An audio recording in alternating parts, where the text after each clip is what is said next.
sure. And we are live. I really, really hope. And we're back talking about the Constitution. Don't do that because people don't know what that reference is. We are not talking about the Constitution, but we are back. So it turns out that our stream, which we started on time today at 12:30 Pacific time, that for some reason there was a technical glitch and the stream was not actually airing. So the first part of the content for today did not actually air publicly. We will fix that on the back end. See what happened and what we can do to make sure that that doesn't happen again. It certainly never happened before. Usually we have some sort of sound issue, but never a streaming issue. Like, really? So, Hey, we got the green light, but this. right? So we are here. We can see that you're here. Hi, Tony. Hi, Shauna. I think Lisa is here. Thank you all very much for alerting us to the fact that there was a problem with the stream because we would not have known otherwise. So, yay. So what we're gonna do today is we'll figure out a way to maybe splice the two video the two videos, but or maybe not. Maybe that's not even a real thing. You know how to do Huh? that? It's like, we know how to do that?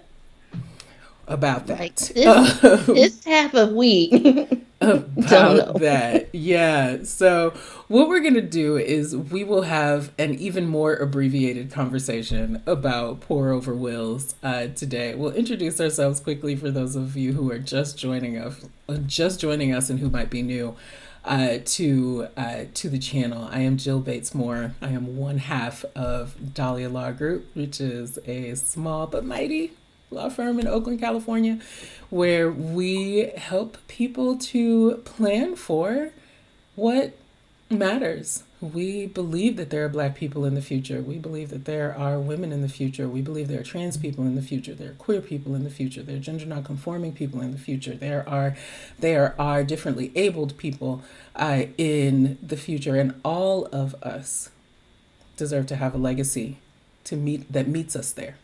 And so, for all of those reasons and so many more, we believe that everybody has a legacy worth planning for, and that's the work that we do. So I'm one half of the group, the team. Who are you, my dear? I'm Alicia Holland, the other half, but I am not the half whose birthday is this week. Yes, your birthday was. Do we still get the sound effect for your birthday? You know what? Maybe that was the issue over in here messing around with these sound effects, but I don't care. Let's try it again. Okay. What sound effect should I make?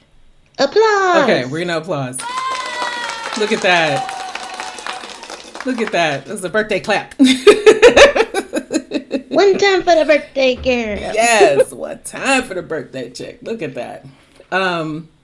Yeah, y'all, I'm sorry. We had a whole conversation. And we're still going to get you out of here on time. We are not going to have anybody returning late from their lunch hour. We are going to do this. I promise you that we can. Okay, here is what we are doing. We are talking today about pour over wills. Pour over wills are forms of last will and testament. They relate specifically to the trust. So here's what we're going to be doing today.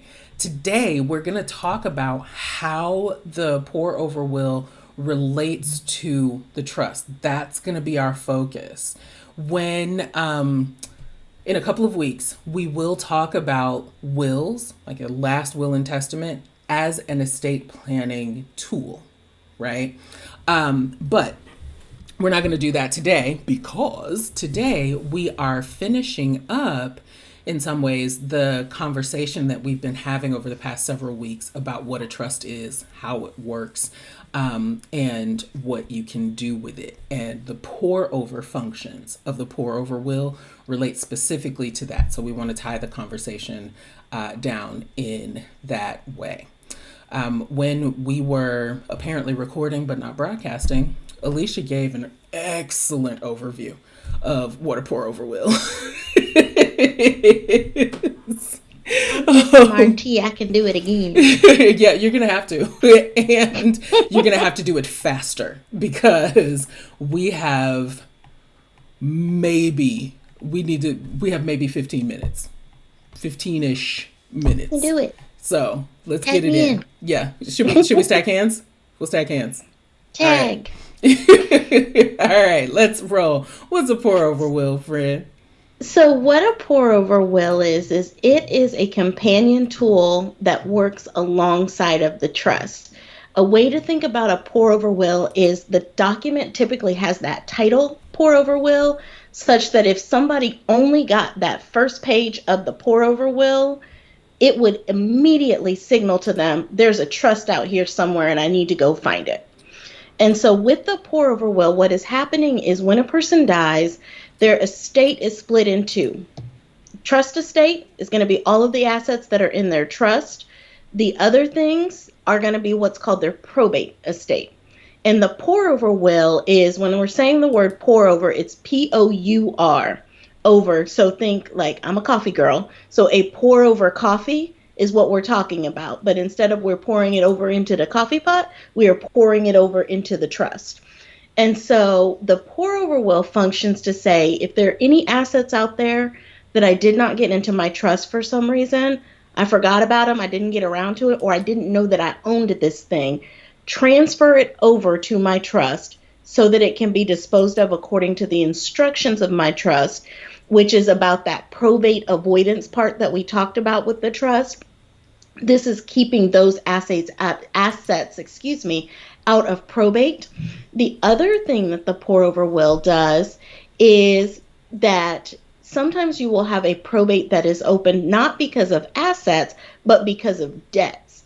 And what it's about is creditors being able to present their claims so that they can be on the list of folks to get paid out of whatever assets might come out of an estate. And so with the pour over will, it also says, if there are any debts like that, I also want those transferred over to the trust so that they can be handled there. And so that pour over will is really functioning to, as quickly as possible, get whatever those probate assets are and probate debts are transferred as quickly as possible out of a probate court supervised setting over to a trust privately administered setting to allow the trustees to handle that under the contractual obligations that they've agreed to accept under your trust.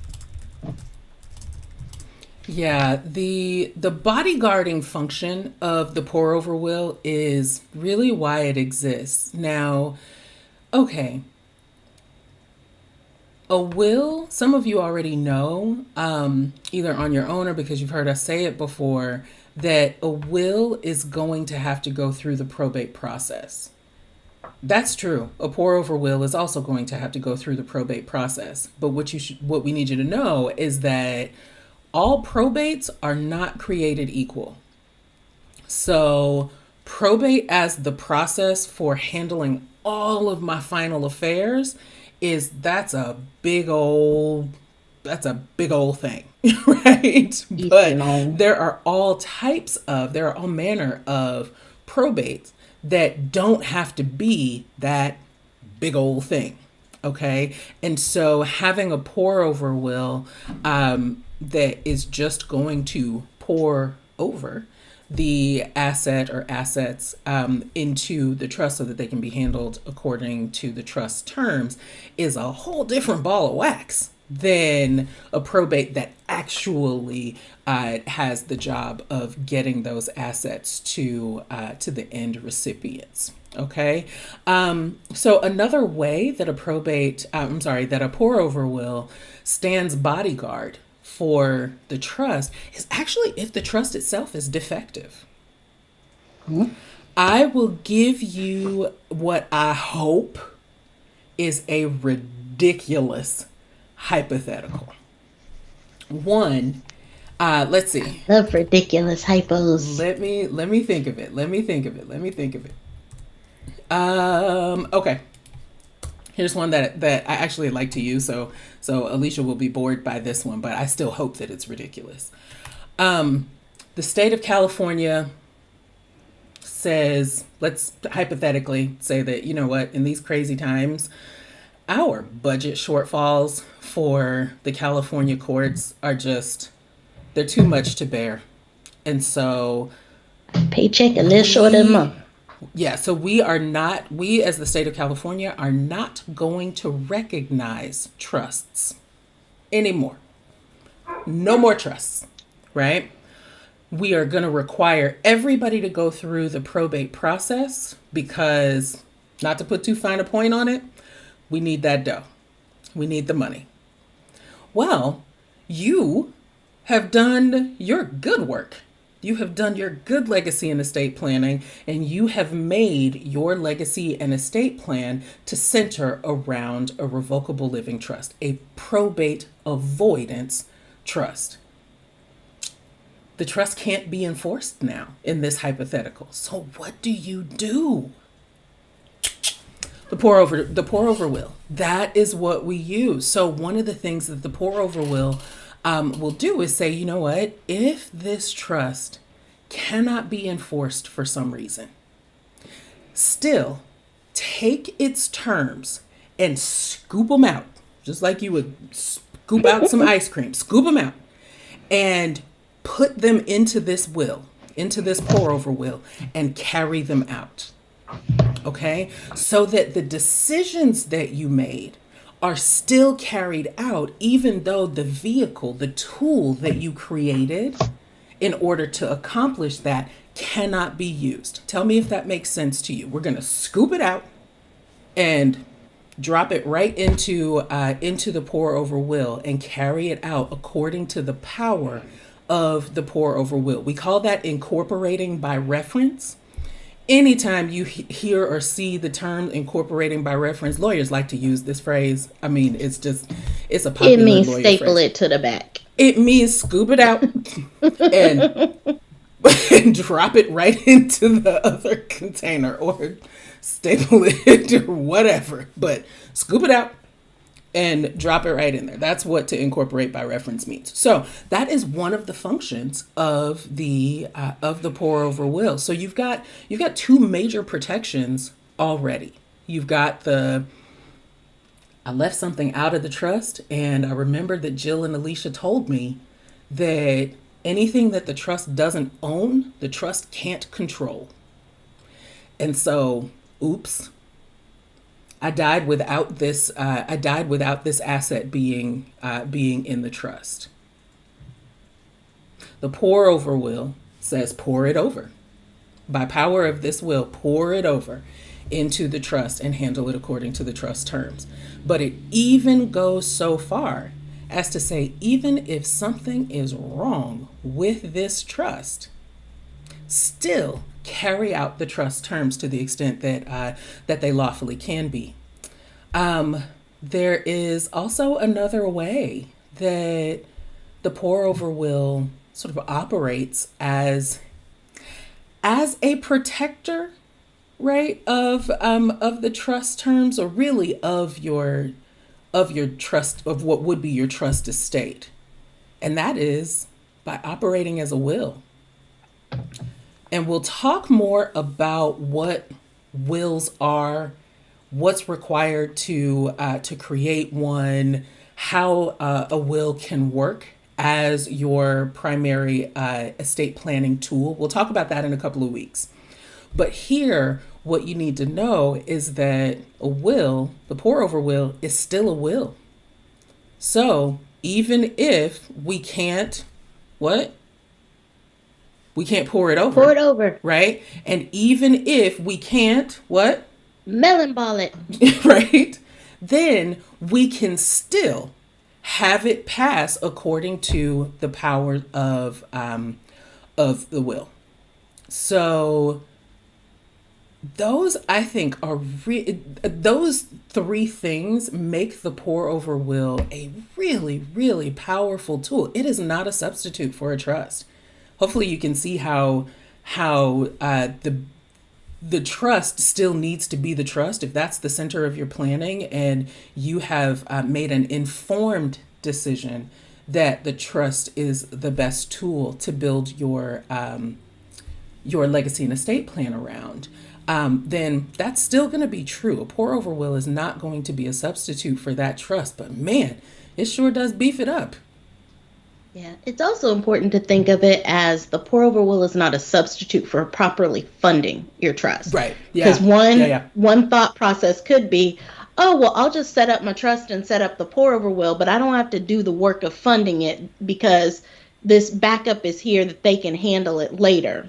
Don't do that. True, the pour over will does help with getting it transferred, but it is not as seamless as if you just do the work of funding it so that it can just be handled. So, in the pour over will context, what Jill said about all probates not being created equally, it means we're likely still going to court to have that asset transferred over. So there's No, still not going to be a likely. fee No, we're doing attached that. to that. Yeah, there's still going to be a fee attached to that because we Yeah. got to pay a petition fee to the court, wait for the court to consider it, and then sign off on the order to actually transfer it over. Yes, that happens faster than a full-on probate, but it still means that's time and money that asset that you intended to be for your people can't be in the hands of your people, and that's money being paid to other people instead of going to the people that you wanted it to, Right. when all it really took was maybe a signature and turning a paper in at the county recorders or the bank. So what could have been done in less than 30 minutes during your lifetime is going to take a few months if we just leave it to the pour over will. So don't think of it as oh, I don't need to fund the trust. I'll just let the pour over will bounce it all over there later. Right. And some of us are going to be smarty pants because we are smarty pants. That's who we are. Hello.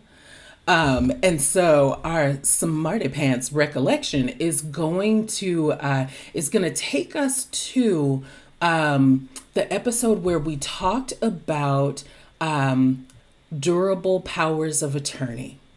And our smarty pants question is going to be, well, remembering that the durable power of attorney, the agent under the durable power of attorney has authority over assets that are not in the trust.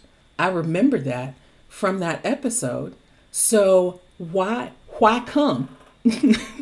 Why come the agent under the durable power of attorney can't just move the asset that's outside of the trust that I meant to put in my trust before I died into my trust? And I will actually respond to that smarty pants question by saying, that's actually a really good question. And I'm really glad that you were paying attention like that to that episode. And Alicia is going to tell you why it cannot happen. Because you ain't got no power no more. So the authority that's granted under a durable power of attorney to that agent, that power ends the moment the person who is the principal, the person that granted the power of attorney, the moment they die, that thing just evaporated. So they no longer have any power under the durable power of attorney because it ceases to have any legal effect at that point. So it gets buried or cremated with you. Yeah, that's the It ain't reason. no more. And so anything that when we die, anything that is not in the trust, so it is a part of the what? The trust estate. Anything that's not in the trust, there's a part of the trust estate. And anything that does not have a a contractually mandated beneficiary designation. So we have made previous arrangements that this designation, it actually doesn't even have to be contractually mandated. There are other ways to have a beneficiary designation, but any assets that do not have a beneficiary designation, so think my 401k, think my life insurance, think any annuities, think, those sorts of things where you get those emails every other quarter that says, hey, update your beneficiary designation, or it's time to consider your beneficiary designation, or the one that I get, which is, we need the social security number for your beneficiaries. Your designation's not complete, right? That can happen as well. Anyway, think of those accounts or those assets, those not part of the trust estate, but also not part of your probate estate, because there's already a path for them to transfer to whomever you've designated that they'll go to. So think of the things that are outside of that. The trust is not handling it. A beneficiary designation is not handling it. It's just here. And I've passed away, and nobody is authorized to control this thing. That is how we end up in probate court. that's how we end up in probate court over the assets. I want to make room for questions. We only have a few minutes left together, but we actually covered everything on our outline. So Welcome to the Minnesota. right. So we have proven to ourselves, importantly, and also to you, that we really are capable of having a short, targeted conversation. But we do want to make sure that there's room for, as always, for your questions. So if you have questions, go ahead and drop them in the comments for us. And one thing, one tradition that we didn't get to do together today is our check-in. But we still want to know, how are you doing? We are really asking, how are you doing? So even if you don't have a question, pop your status in that comment section, because we really do want to know. So as for me, That I sounds am very well. social media hip. Pop your status. Really? Yeah. Thank you Sounds for like something the cool kids say. Well, thank you for that framing, because when I heard myself say pop your status, I actually was thinking like pop your hip, like as in out of socket. So that lets you know how old I am. I have old girl problems. I do not have hot girl problems. I have old girl problems. So Old girls can be hot girls too. yeah, they're usually in the form of flashes. So You take it back. you're right. I will take it back. I will Listen, take it Patti back. LaBelle and Miss Dionne Warwick Fair. looked good. Fair. I And stand down. Miss Gladys Knight with I her stand down. sequins. So I stand down and I stand. I do. I do. You're right. I take it all back. I take it all back. Um, so yeah, so I'm well. Alicia, how are you? I'm here. Yeah, I hear that. I hear that. While you all are busy at your keyboards, or not, as the case may be, we do want to leave you with, as we always do, some expectations for next week, and also some thoughts about action items, things that you can do with the information from today, or even the information from previous episodes. As far as what to expect for next week we will be sort of recapping and summarizing what the trust is, like what the trust conversation, right? Because this episode really sort of closed out the last, I think, technical function of the trust, or technically related function to the trust, because obviously today we were talking about a pour over will, which is not a trust. So next week we will tie the information together and sort of recap, as the case may be, and we will talk a bit about funding your trust. That really is a very important function, and so we do want to spend a little bit of time talking about that, and at least giving some high level guidance about what that is. As far as homework is concerned, Alicia. Can you tell the folks what they should be doing or what they can be doing? I guess we can't tell anybody what they should be doing. Yes. So our homework really is a continuation of the homework that we've been doing. So we've talked about all of the trust roles and the people and the things. And so we've been layering on the homework. And because this pour over will is a companion of the trust, the homework flows from that same thing. So reviewing your action items from the last few weeks and working on finishing those things up, as well as you've identified your people, particularly the ones that you've given jobs to, not necessarily your Mm-hmm. beneficiaries, but your job people. So your trustees, for instance, to go ahead and make sure that you talk to those people and make sure that they understand what that job is that you would like them to do and see if they're okay with taking that on for you. Yep. There we go. Well, listen, I don't know if there really are no questions or if the internet We feed were is just just a that bit clear. slow today. But I don't see any popping in, but that is okay. If you submitted a question that is just not showing up here for some technical reason, clearly it's been a technically wonky day.